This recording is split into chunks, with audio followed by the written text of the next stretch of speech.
stupid heart. Don't know, I tried to let you go so many times before. Then why the passion for my stupid heart? Too late, already on my way. If you are down your friends, I'll get let you come play my stupid heart. And ito na nga ang toy na re-reviewin natin for today. Toy or board games? Siguro board games. Ang mga board games na re-review natin for today. Ito ang McDonald's Happy Meal for the month of September 2023. Ang Hasbro Gaming. And to start, we have here the Hasbro Gaming Finger Twister. And pag na-open natin siya, first nandito yung ating manual. Instructions lang kung paano natin siya lalaroin and paano yung setup ng buong game. Next, we have here yung kanyang mismong game board. So, wala nang nakalagay sa likod. Ito lang. So, next, we have here itong ating spinner. Anong nakalagay sa likod. And then, itong spinner na to, may kasama rin siya ditong parang arrow. And para magamit natin itong blue arrow na to, kailangan din natin itong isa pang part ng ating spinner. Yan, wala na rin nakalagay sa likod. And ang gagawin lang natin here is fold natin itong blue arrow na to. And then you'll see here na parang may cut siya sa gitna. So, fold natin yan pag ganyan siya dapat. And ganun din dito sa kabila. Yan. Okay, so technically, ganyan na magiging itsura ng parang pinaka-arrow natin na to. And then gagawin natin dyan, dito mo siya ilulusot. Yan. Okay. And then, dyan natin siya ipapatong. I-spin mo lang siya from the word itself. Natapat siya sa green. And then, index finger. Either, kahit saan. Okay? Basta yung index finger mo, yun ang ilalagay. So, ganun siya lalaroin. And then, for example, ito, na index finger natin, nilagay natin dyan. And then, pag inikot natin ulit yan, saan naman siya napunta? Dito naman siya sa green na ring finger naman. So, yung ring finger natin, ang hirap. Ito, yun naman ang ilalagay mo dapat dyan. Okay? So, yun ang pinaka-gameplay ng ating finger twister. Next, we have here the Connect 4. So, pag na-unbox natin siya, dito rin yung ating manual, instructions, and gameplay mismo ng Connect 4. Then, we have here yung dalawang parang blue na looks like gagamitin natin siya as a stand. And we have here our game frame. Yan ang nakalagay sa likod. Mas makapal to and mas matigas itong portion na to. And then, may mga boxes na siya dyan. Then, we have here naman yung game pieces. Itong mga portion na to is, pwede mo siya matanggal. Actually, tatanggalin mo. Tatanggalin mo talaga lahat yan. So, napapop off yung mga yan. And then, ang gagawin natin, stand natin, ipa-fold lang natin siya. Then also this one, from here, kakabit na natin dito sa portion na yan. Meron siya dyan ang slot na doon mo siya pwedeng ilagay. There. So from here, gagawin natin sa mga yellow and red pieces na to. So kung yung dalawang players, doon sila lang maglalaban. Then pwede mong ilagay yan dyan, shoot mo yan dyan, hanggang sa makabuo ka ng 4 pieces na color mo. So halimbawa, yellow ka, so pwede kang makabuo ng 4 na yellow dyan or 4 na yellow na paganyan. Unahan lang kayo makabuo ng 4 pieces ng color ninyo. Next, we have here naman ang Battleship. Pag na-unbox na natin itong sa Battleship, first, syempre nandito yung ating manual, yung instructions lang ulit and yung gameplay ng mismong Battleship. And we also have here yung parang mga sheets of paper niya. And ito kasing sheets of paper na to, dito nyo ilalagay yung mark ng ship nung kalaban ninyo. That's why, meron din siyang kasama ditong colored pencil na isang piraso lang. And meron din tayong tinatawag na battleship board. Same lang naman pareho lang. Itong mga battleship boards na ito, sa likod niyan, meron kayong makikita ditong stand niya. Okay? So, itong stand na to, pull off mo lang siya ng paganyan, yan ang magsusupport sa likod. So, ganun din dito sa kabila. Yan. Para mo lang siyang ipipeel off sa half. Ganyan kasi ang magiging setup ninyo. Okay? So, dapat magkaharap kayo para hindi kayo magkakitaan. And then from here, ito nang ating sheet of paper dito na battleship. Kukuha kayo ngayon, tag-isa. So, mapapansin niyo sa likod, may mga battleships na dyan. And then, sa likod, blank. And then, yun yung ilalagay niya dito. Medyo challenging lang magsiksik ng paper. So, parang kaya itsura niyan. And then, kukuha ka din ng isa mo pang sheet of paper. And then, dito mo naman siya ilalagay. Medyo challenging nga magsiksik ng paper. So, lagay mo na lang yan ganyan. Ganun din yung isang player. So, magpipeel off siya. And then, syempre, dapat, hindi mo papakita yung mga ships mo doon sa kabilang player. Yan. Okay. Medyo challenging talaga magsiksik ng paper. And And then, kukuha ka ulit ng another piece of paper dyan. And then, yun yung magiging list mo naman. So, from here, pag magkatapat na kayong ganyan, pencils, magsasabi ka lang. Sabi ni player 1, pipiliin ko is letter C, 4. Player 2, letter C, number 4. So, that means ito yon. So, ibig sabihin, ima-mark nyo na yan ngayon. C4. So, tinamaan mo yung isa niyang ship. So, sabihin niya na hit. So, ima-mark mo na ngayon yung C4 mo na tinamaan niya yung ship. So, which is, lalagay mo ng X.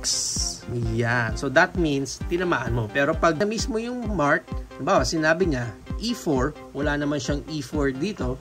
So, circle naman ang ilalagay. Okay, so ganun siya lalaroin. Next, we have here naman the Game of Life Junior. We have here ulit yung kanyang manual. So, first, we have here, meron kayong 4 pieces dito para siyang puzzle type. Itong mga board na to is ito na mismo yung board games ninyo. So, ang gagawin lang natin is i-connect lang natin yung pinakabuo. Yan, and then here, and this one, and then this one. Yan.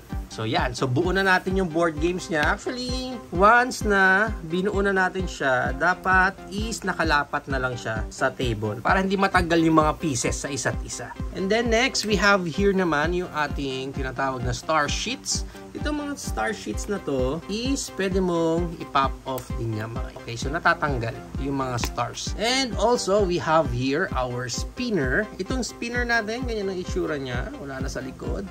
And meron din siya ditong parang arrow. Gagawin lang natin is fold natin yan pag ganyan. Then ganun din. Sisiksik natin yan din sa ilalim hanggang sa mag-lock siya. Yan. So meron na tayong spinner na ilalagay natin naman siya. Next we have here is yung 16 pieces na destination cards. Siyempre, iba't ibang destination. I-cut off natin sila. Don't worry kasi naka-pre-cut na siya. So, parang ipipeel off mo na lang din siya. So, you don't have to use any scissors para lang matanggal itong mga cardboards na to. And next, we have here yung mga playing cards ninyo. So, pag nakuha mo siya, isang buo pa siya na ganyan. And then, ang mangyayari dyan is naka-pre-cut na rin siya. So, parang ipipeel off mo na lang din siya. Hatiin mo rin dito sa part na to, and then yun naman ang ifo-fold mo para ito yung magiging balance ng mga players niyo. So how we play this is i-ready mo lang yung mga players dyan. Baligtad pala. Dapat pala pag ganito tong board game natin. So how we start the game is first, we will spin yung spinner syempre. And then may arrow dito kung saan natapat na number. Yun yung step na kukunin nyo. So, for example, pwede kang mag-start siguro dito sa country or sa city, pero gusto ko sa country. 1, 2, 3, 4. So, pag natapat kayo dito, sa place na to, yan, meron naman siyang picture dyan, hahanapin nyo yung card na yun. And then, yung card na yun, sa'yo na yun. Mapupunta yun since napunta ka na sa destination mo.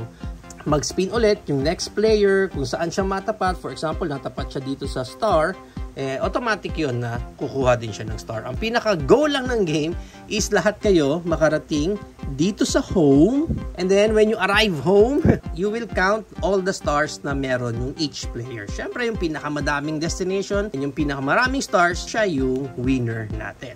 Next, we have here the operation. And of course, nandito yung ating manual para lang sa instructions and yung gameplay lang na mismong game na to. And we have here 24 pieces ng Fanatomy tweezers. So, itong mga tweezers na to is napapop off natin yan dyan. Yan. Tatanggalin mo sila dyan sa mismong board. Yan lang naman ang itsura niya. Then sa likod, may mga different tools pa siya na makikita dyan. Okay, ganun din dito. So, iba't ibang tools ang makikita mo sa likod. And then, we also have here yung ating isang malaking game board. Yung game board natin na to, para lang din siyang box na pwede mong ma-open dyan sa loob. Tapos, empty na sa loob. Pinaka-gameplay lang niya, yung mga players is maglalagay kayo ng 3 tweezers kada slot natin dito sa tao natin. Mukha siyang morbid pero tweezers lang naman to. It's not a knife. Okay? Yung 3 piraso na yon, lalagay mo siya dito sa slot na yan. So ganun din with the rest of the tweezers. And then ang mangyari dyan is kukuha sila ng isa kung item na makikita mo. For example, we have here a water bucket. Okay? So wala pa akong water bucket. This is my first tweezer. So i-keep ko na to. Okay? So since na-keep ko na yan, yung next player ulit ang bubunot. Okay, so for example, turn ko na ulit and I will get another slot. So kahit saang slot, pwede kayong kumuha. Pero pa isa-isa lang. And kumuha ulit ako. This one is a wrench. So wala pa ako ulit wrench. So that means I get the chance to keep this wrench. Okay? So example lang. Nandiyan niya nakalagay and then I decided na kunin ito. And then pag nakuha ko is another wrench. Since kanina nakakuha na tayo ng wrench. That means na doble na yung wrench natin. Ang mangyayari doon is ibabalik mo yan randomly kung saan mo siya gusto ilagay. Not necessarily kung saan mo siya nakuha. Okay? So ang pinaka-essence doon dapat hindi makita ng ibang players kung saan mo ibabalik yung wrench na yon. But just in case ang makuha mo is yung may kidlat, yan, may thunder, ibig sabihin yan, you lose a turn. So, ang pinaka-goal lang niya is yung may pinakamaraming tools na may ipon. Of course, siya ang panalo. Next, we have here naman, Guess Who? With this one, syempre, nandito ulit yung ating manual and instructions on how to play itong game mismo. And next, we have here, color yellow, blue, and red. So, tigda-dalawang piraso yung mga yan. Dito nakalagay yung mga characters natin. Naka-pre-cut na rin. So, pwede mo na siyang, yan, makat ng ganyan. So, pipil off nyo ulit itong kada cards na meron kayo dito. Medyo ingatan nyo pag magpipil off kayo kasi mahirap yan. Pag napunit nyo yan, magkakaroon na ng mark yung card ninyo. And then, nandito na yung pinaka-board natin. Isang red and isang blue. Ang gagawin lang natin dyan is i-open mo lang yan. Yan. And then, syempre, meron ngayon tayo ditong red team and blue team. And then, ang mangyayari dyan, lahat ng mga cards ni blue, ipila mo lang yan dyan. And then, ganun din, kay red, lagay niya lang din dyan. And then, yung mga yellow is nakabaliktad naman siya dapat dyan sa gitna. So, lahat ng characters niyo ni blue and characters si red, so dapat yan, naka-line up na yan dyan. And then, kukuha kayo ngayon ng tag-isa yung mystery card. Yung yellow card kasi natin, ang tawag dyan is mystery card. So, kukuha kayong tag-isa niyan. And then, yung players nyo na yon, this will be your mystery characters. Okay? So, ang mangyayari dyan, kailangan mahulaan ni Blue kung sino yung player niya. Mag-ask siya ng questions answerable by yes or no. Magte-take turns kayo para magkakaroon ka ng clue kung sino yung character niya. Next, we have here naman the Monopoly. Pag na-unbox natin ang Monopoly, syempre nandito yung ating manual and instructions on how to play the game. And we also have here DIY dice. Ang gagawin lang natin is ifo-fold lang natin siya accordingly. Yan, pag ganyan. And then also itong part na to. Yan, yung mga ifo-fold natin. Yan. And also this one. And this one. And everything will follow naman. Madali lang naman siyang sundan. We'll just match everything according doon sa mga folds niya. Yan, okay? So, na tayong DIY dice dito. And next, we have here naman yung ating tinatawag na property cards. Lahat yan is kailangan mong ma-peel off ulit. So, maganda niyan para mas mapadali kayo mag-peel off. Talagang i-fold nyo muna para pag na-fold mo na lahat yan, mas mapapadali ka ng tanggalin bawat isa. And next, we have here yung mga playing pieces natin which is in Tagalog, yung mga pamato. So, ganun din ang gagawin natin. Pipeel off lang din natin yung mga yan. So, meron pa siyang portion dito na tatanggalin mo rin. I-open mo yan. Yan. And then, doon mo ilalagay naman pinaka magiging stand. So, para lang makatayo sila. And lastly, nandito na yung ating pinaka main board na bubuuhin lang natin ulit. Okay, again, itong board natin, much better kung nakalagay na siya mismo sa table para mas madali mo siyang ma-assemble. Yan, so buo na natin yung pinaka mismong game board natin and how we play this is, syempre lahat ng pamato is dapat nandito kayo sa go. Yan, dyan kayo mag-start lahat. And then, syempre, roll natin dice kung ilan ang makuha mo. For example, this one, we got 3. 1, 2, 3, kukunin mo ngayon yung card na yun. Okay, so that means pag napunta ka dyan, sa'yo na yung property na yun. So depende yan kung saan mga properties kayo mapunta. And pag napunta ka naman dito sa free parking, that means meron kang extra turn. And then, pag napunta ka naman dito sa go to jail, syempre, mapupunta ka dito sa jail and you will lose 1 turn. Pero, kung napunta ka naman dyan, that doesn't mean na makukulong ka. It only means na you are just visiting doon sa jail. So, ang pinaka-go lang ng game natin dito sa Monopoly is ma-occupy nyo lahat ng properties. So, unahan lang kayo makakuha ng mga properties and then, at the end of it, padamihan kayo ng properties na nakuha. No money involved na for this Monopoly. And lastly, we have here naman ang ating Jenga. Akala ko talaga pag binuksan natin yung box niya, naka-set up na, tapos itatayo na lang natin. Hindi pala. I-assemble pa natin siya. Kaya nga nandito rin yung kanyang manual on how to set up itong game na ito. So, ang gagawin mo lang is open mo lang itong parang pinaka middle part niya or yung pinaka loob yan. Kasi magke-create siya ng parang box type dyan. And then fold mo yan, fold mo to, pasok mo lang siya doon sa loob. Ganun din dyan. So, ganun lang pinaka itsura niya. So, syempre, gagawin natin yan sa lahat ng yan. Yan. So, buo na natin yung buong Jenga natin.